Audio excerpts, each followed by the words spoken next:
তৌকির আহমেদের কোনো দোষ আছে কেউ বলতে পারবেন? বিমানটা তো আকাশে উড্ডয়ন করেই আগুন ধরে গেছে বিমানে। একটা বাসের ড্রাইভার যদি 120-30 গতিতে বাস চালায়, সিগারেট টানে, মদ খায়, ডানে তাকায় বামে তাকায়, বান্ধবীর সাথে মোবাইলে কথা বলে, অ্যাক্সিডেন্ট হইলে আমরা বলবো বাসের ড্রাইভারের দোষ।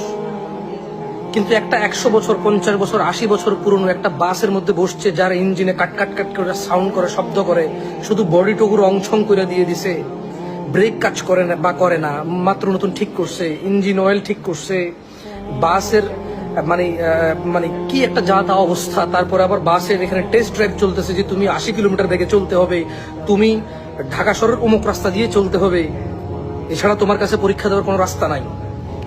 বাস ড্রাইভার যত সতর্কই হোক, যদি ওই বাস চালানোর সময় যদি বাসের ইঞ্জিনে আগুন লেগে যায়, 100 বছর আগের বাস, 50 বছর আগের বাস, যার ইঞ্জিনের ঠিক নাই, যার যার ক্যাপাসিটরের ঠিক নাই, যার ডায়নামোর ঠিক নাই, তাহলে বাস ড্রাইভারের দোষ কিভাবে দেবো আমরা?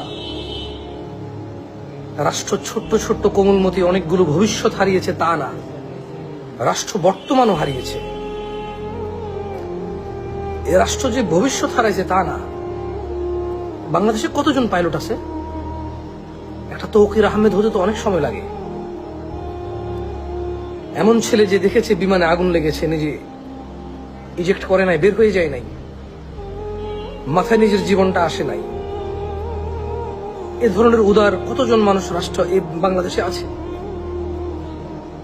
বাংলাদেশে কয়টা ছেলে আছে যে বিমান পড়ে যাবে, সে বেরিয়ে যাবে ওখান থেকে, বাট সে ইনস্ট্যান্ট বের হয় নাই? তো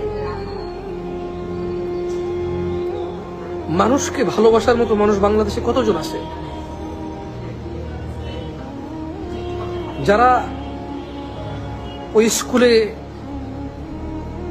খুবই নির্মম ভাবে আহত এবং নিহত হয়েছে? তারা তো জানতো না কিভাবে বাঁচবে, উপায় নাই, তারা জানতো না যেটা পড়ে যাবে।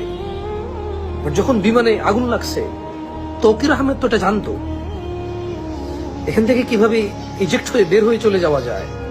তৌকির আহমেদ নিশ্চয়ই এই ট্রেনিং পেয়েছিল, সে চেষ্টা করেছে যাতে কোনো জনবহুল এলাকায় না পড়ে, হয়তো আল্লাহু আলাম, আল্লাহ ভালো জানে। যে ছেলের মন এত সুন্দর, এত নরম, বিমানে আগুন লেগে গেছে, বিমান থেকে বের হওয়া যায় জানে, এটা পড়ে যাবে জানে, শুধুমাত্র কম ক্ষতি কোথায় গিয়ে ফালাইলে হয়, মানুষের ক্ষতি যাতে না হয়, এমন চিন্তা করা বাংলাদেশি কয়জন আছে?